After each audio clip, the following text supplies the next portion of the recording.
Hello friends, welcome back to Tamil wonders. Amazon தென் அமெரிக்க கண்டத்தில் இருக்கிற பெரிய அழகான ஒரு மலைக்காடு. தென் அமெரிக்க கண்டத்தில் இருக்கிற இந்த மலைக்காடு செழிப்பா இருக்க ஆப்பிரிக்கா கண்டத்தில் இருக்கிற சகாரா பாலைவனம் உதவியா இருக்குதுன்னு சொன்னா உங்களால நம்ப முடியுமா? ஆனா அதுதான் உண்மை. பாலைவனத்துல சின்ன சின்ன தூசு துகள்கள் எல்லாம் எக்கச்சக்கமா இருக்கும். இந்த துகள்கள் காற்றின் உதவியால வளிமண்டலத்துல கலந்து சகாரால இருந்து அமேசானுக்கு போகுது. ஆண்டு முழுக்க நடக்கிற இந்த நிகழ்வுல அந்த தூசு துகள்களோட சேர்ந்து தாவரங்கள் செழித்து வளர தேவையான பாஸ்பரஸும் அதிக அளவுல கடத்தப்படுது. நாசா நடத்திய ஆராய்ச்சியில ஆண்டுக்கு 22,000 டன் வரைக்கும் பாஸ்பரஸ் சகாரால இருந்து அமேசானுக்கு போறதா சொல்றாங்க. தொடர்ந்து மழை பெய்யும் அமேசான் காட்டுல மழை காரணமா பாஸ்பரஸ் அளவு குறைஞ்சுக்கிட்டே இருக்கும். ஆனா சகாரால இருந்து வர்ற பாஸ்பரஸ் அதை பேலன்ஸ் பண்ணி தாவரங்கள் செழித்து வளர உதவி பண்ணுது. சகாரால இருந்து கிளம்புற இந்த தூசு படலத்தால அமேசான் மட்டும் இல்லாம உலகம் முழுக்க ஏற்படுற சுற்றுச்சூழல் மாறுபாடுகளை பத்தி நாசா ஆராய்ச்சி பண்ணிக்கிட்டு இருக்காங்க. அமேசான் காடுகளை பொறுத்த வரைக்கும் இந்த பரந்து விரிந்த காடு ஆயிரக்கணக்கான விலங்கு மற்றும் பறவை இனங்களுக்கு வீடா இருக்கு. அதுல பெரும்பாலான இனங்கள் இன்னமும் கண்டுபிடிக்கப்படாத இனங்களா தான் இருக்கு. ஆராய்ச்சியாளர்கள் உலகில் இருக்கும் விலங்கினங்களில் வெறும் 20% இனங்களை தான் நாம கண்டுபிடிச்சிருக்கிறோம்னு சொல்லியிருக்காங்க. மீதி இருக்கிற 80% பெரும்பாலான இனங்கள் இந்த பிரம்மாண்ட மலைக்காட்டுல தான் ஒளிஞ்சிருக்கு. கடந்த 2 ஆண்டுகள்ல மட்டும் புதிய தாவரங்கள், மீன்கள், நீர்வாழ் உயிரினங்கள், பாலூட்டிகள், ஊர்வன மற்றும் பறவைகள்னு 380க்கும் அதிகமான புதிய உயிரினங்களை கண்டுபிடிச்சிருக்காங்க. கடந்த 10 ஆண்டுகள்ல மட்டும் 1200 புதிய உயிரினங்களை கண்டுபிடிச்சிருக்காங்க. நம்ம தமிழ்நாட்டை பொறுத்த வரைக்கும் மா, பலா, வாழைத்தான் நம்மளுடைய முக்கிய பழ வகைகளா இருக்கு. இதை தவிர்த்து நெல் முக்கிய உணவு பொருளா இருக்கு.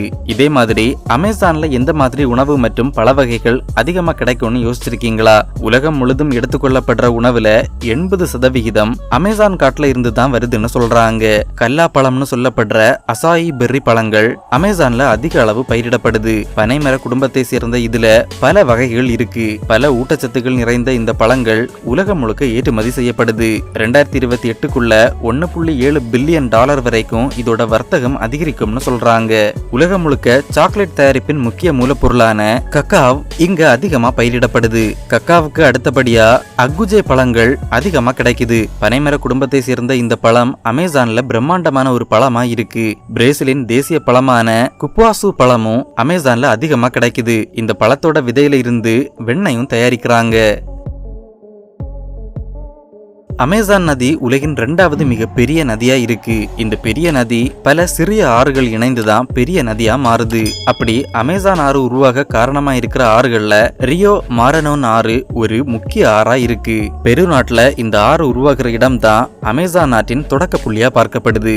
இந்த ஆறு பாயிற வழியில தான் மற்ற ஆறுகள் இந்த ஆறோட இணைந்து அமேசான் ஆறு உருவாகுது.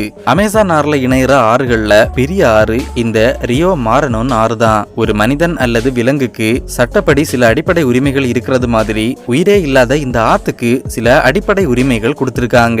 2024 மார்ச்ல பெருவியன் கோர்ட் ஒன்னு ரியோ மாரனோன் ஆறு ஒரு ஆறா இருக்கவும் அது விருப்பப்படுற இடங்கள்ல பாயவும் மாசு இல்லாம தூய்மையா இருக்கவும் உரிமைகளை கொடுத்திருக்கு.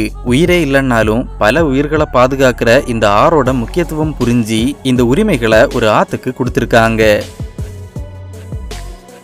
நம்ம இமயமலை மாதிரியே அமேசான் காடுகள் உருவானதுக்கு பின்னாடியும் ஒரு வரலாறு இருக்கு. நம்ம இமயமலை மாதிரியே அமேசான் காடுகளும் டெக்டானிக் பிளேட்டுகளோட நகர்வுனால தான் உருவாகி இருக்கு. மில்லியன் ஆண்டுகளுக்கு முன்னாடி ஒரே கண்டமா இருந்த பாஞ்சியா கண்டம் டெக்டானிக் பிளேட்டுகளின் நகர்வால பிரிஞ்சு தனித்தனி கண்டங்களா உருவாச்சு. இந்த நிகழ்வின் போது பிளேட்டுகள் ஒன்ன விட்டு ஒன்னு விலகிறதும் ஒன்னோட ஒன்னு மோதுறதும் தொடர்கதையா இருந்தது. இதனால உலகம் முழுக்க இமயமலை உள்ளிட்ட பல புதிய மலைகள் உருவாச்சுது. தென் அமெரிக்க கண்ட பொறுத்த வரைக்கும் 25 மில்லியன் ஆண்டுகளுக்கு முன்னாடி மேற்கு பகுதியில ஆண்டஸ் மலைத்தொடர் உருவாகி இருக்கு. 15 மில்லியன் ஆண்டுகளுக்கு முன்னாடி இந்த மலைத்தொடர் தவிர்த்து அமேசானின் மற்ற பகுதிகள் ஒரு பெரிய நல்ல நீர் ஏரியில மூழ்கி இருந்தது. அடுத்து வந்த ஐசேஜ் இந்த நிலப்பரப்புல பெரிய அளவுல மாறுதல்களை கொண்டு வந்தது. ஆண்டஸ் மலையில உருவான நீர் கிழக்கு பக்கமா பாய தொடங்கி அமேசான் ஆறு உருவாகி இருக்கு. இந்த ஆறு அமேசான் நிலப்பரப்பை தொடர்ந்து மாத்தி அமைச்சு நாம இன்னைக்கு பாக்குற அமேசான் காடு உருவாச்சுது. இந்த அமேசான் மலைக்காடு அளவுல ரொம்பவுமே பெருசு.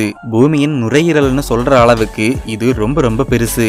1.35 பில்லியன் ஏக்கர் பரப்பளவோட உலகின் மிகப்பெரிய மலைக்காடா இது இருக்கு. உலகின் மத்த மலைக்காடுகள் மொத்தத்தையும் ஒன்னா சேர்த்தா கூட இதுல பாதி அளவுல தான் வரும். 9 நாடுகள்ல பறந்து விரிஞ்சு இருக்கிற இந்த மலைக்காடு ஒரு தனி நாடா இருந்தா உலகின் 7வது மிகப்பெரிய நாடா இருக்கும். India, Argentina, Spain, Saudi Arabia மாதிரி நாடுகளை விட பரப்பளவு அதிகம் உள்ள நாடா இருக்கும். இந்த நிலப்பரப்பு முழுக்க மரங்கள் நிறைஞ்சிருக்கிறதால கார்பன் நிறைந்த நிலப்பரப்பாவும் இது இருக்கு. இங்க 200 பில்லியன் டன்னுக்கும் அதிகமான கார்பன் இருக்கு.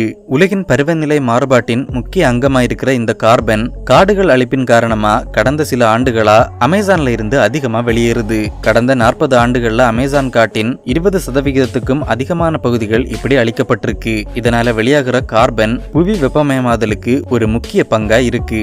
இந்த காடுகள் அழிப்பை தாண்டியும் உலகின் மிகப்பெரிய மலைக்காடா இந்த அமேசான் காடு இருக்கு.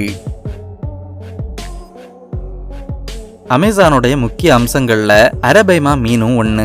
பூமியில வாழக்கூடிய உயிரினங்கள்ல ரொம்ப பழமையான உயிரினங்கள்ல இதுவும் ஒண்ணு. இது ஒரு டைனோசர் மாதிரி. டைனோசர் இனம் 65 மில்லியன் வருடங்களுக்கு முன்னா அழிஞ்சிருக்கு. இந்த மீன் 23 மில்லியன் வருடங்களுக்கு முன்னாடி இருந்தே நம்ம பூமியில இருக்கு.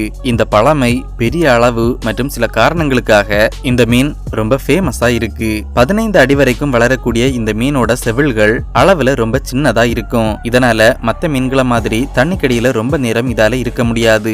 அடிக்கடி காத்து வாங்க மேல வர வேண்டி இருக்கும். இதே காரணத்தால தண்ணிக்கு வெளியே 24 மணி நேரமும் கூட இதால உயிரோட இருக்க முடியும். இவ்வளவு சிறப்பம்சம் கொண்ட மீன் கால மாற்றத்தாலும் மீன் பிடிக்கிறவங்களாலையும் அழிஞ்சுக்கிட்டே இருக்கு. அரசாங்கங்களும் உள்ளூர் ஆர்வலர்களும் இதை தடுக்க பெரிய அளவுல முயற்சிகள் பண்ணிக்கிட்டு இருக்காங்க. அமேசானோட இன்னொரு தனித்துவம் என்னன்னா, எப்படி ஒரு வெங்காயம் லேயரா இருக்குமோ அதே மாதிரி அமேசான் காடும் 4 லேயர்களா இருக்கு. டாப் லேயரான எமர்ஜென்ட் லேயர்ல உயரமான மரங்களுடைய கொண்டை பகுதி அதிகமான சூரிய ஒளியை உள்வாங்கி பச்சை பசேல்னு இருக்கு. இந்த எமர்ஜென்ட் லேயர் பறக்கக்கூடிய அல்லது கிளைடு பண்ணக்கூடிய பறவைகள் மற்றும் விலங்குகளுக்கு வீடா இருக்கு. எமர்ஜென்ட் லேயருக்கு கீழே இருக்கிற கேனோபி லேயர்ல மரங்களும் தாவரங்களும் ரொம்ப அடர்த்தியா இருக்கு. இந்த அடுக்கு தரையில விழுற சூரிய ஒளியில பெரும்பாலான ஒளியை தடுக்குது. அடுத்த அடுக்குல தான் மரங்கள் பழங்களை உற்பத்தி பண்ணுது. அந்த பழங்களை சாப்பிடுற விலங்குகளும் இந்த அடுக்குல தான் அதிகமா இருக்கு. கேனோபி லேயருக்கு கீழே அண்டர் ஸ்டோரி லேயர் இருக்கு. இந்த லேயர்ல தான் பெரிய இலைகளோட இருக்கிற செடி வகைகள் இருக்கு. இந்த லேயர்ல கிடைக்கிற கொஞ்சம் சூரிய ஒளியை பயன்படுத்தி பூக்களை உற்பத்தி பண்ற செடிகளும், அந்த செடிகள்ல இருந்து தேன் எடுக்கிற தேனீக்கள், எறும்புகள், மரத்தவளைகள், பாம்புகள், யானைகள்னு பல உயிரினங்கள் இந்த லேயர்ல வாழுது. கடைசியா காட்டோட தரைப்பகுதி இருக்கு. சூரிய வெளிச்சமே இல்லாத இந்த அடுக்குல புழுக்கள், கரையான், எறும்பு தின்னி, ஆர்மடில்லோ, காட்டுப்பண்ணி மாதிரியான உயிரினங்கள் வாழுதுங்க. சிங்கம், புலி, கரடி மாதிரி ஆபத்தான விலங்குகள் அமேசான்ல கிடையாது. ஆனா அதுக்கு பதிலா சிலந்திகள், பாம்புகள், முதலைகள், எறும்புகள், விஷ தவளைகள்னு பல ஆபத்தான உயிரினங்கள் இங்க இருக்கு. பல ஆயிரம் ஆண்டுகளின் பரிணாம வளர்ச்சி இந்த விலங்குகளை கொடூரமான வேட்டைக்கார உயிரினங்களா மாத்திருக்கு. ஒரு உதாரணத்துக்கு சொல்லணும்னா, உலகின் மிகப்பெரிய பாம்பா அனகோண்டா அமேசான்ல தான் இருக்கு. அமேசான்ல தாக்கு பிடிக்கிறதுக்காகவே பிரம்மாண்ட உடல் மற்றும் பலத்தோட பரிணாம வளர்ச்சி அடைஞ்சிருக்கு. அமேசான் ஆத்துல முதலைகளை தவிர பிரானா மாதிரி ஆபத்தான மீன் வகைகளும் இருக்கு. இது தவிர ஜாகுவார், பாய்சன் டார்ட் ஃப்ராக் மாதிரி ஆபத்தான உயிரினங்களும் இருக்கு. டார்ட் ஃப்ராகின் ஒரு வகையான கோல்டன் டார்ட் ஃப்ராகின் உடலில் சுரக்கும் விஷம் ஒரு மனிதனையே கொல்ற அளவுக்கு விஷத்தன்மையோட இருக்கும். அமேசான்ல இருக்கிற எலக்ட்ரிக் ஈல் மீனால 600 வால்ட் வரைக்கும் கரண்ட் ஷாக்கு உருவாக்க முடியும். முழுக்க விஷ ஜந்துக்கள் நிறைஞ்சிருக்கிற இந்த காடுகள்ல பல பழங்குடியின மக்கள் இயற்கையோட ஒன்றி வாழ்ந்துகிட்டு இருக்காங்க. அமேசான் காடுகளை எக்ஸ்ப்ளோர் பண்ணவே ஒரு தனி தைரியம் வேணும். அதே நேரத்துல எச்சரிக்கை உணர்வும், பழமையான இந்த காடுகள்ல இருக்கிற உயிரினங்களை புரிஞ்சுக்கிட்டு அதுங்களுக்கு ஏத்த மாதிரி சூழலுக்கு ஒத்து போற தன்மையும் ரொம்பவும் முக்கியம். ஓகே ஃப்ரெண்ட்ஸ், இதோட இந்த வீடியோ முடியுது. அமேசான் காடுகளை பத்தி உங்களுக்கு பிடிச்ச விஷயம் ஏதாவது இருந்தா கமெண்ட்ல சொல்லுங்க. இந்த வீடியோ உங்களுக்கு பிடிச்சிருந்தா லைக் அண்ட் ஷேர் பண்ணுங்க. இன்னும் இதே மாதிரியான வீடியோக்களுக்கு தமிழ் ஒண்டர்ஸ் சேனலை சப்ஸ்கிரைப் பண்ணுங்க.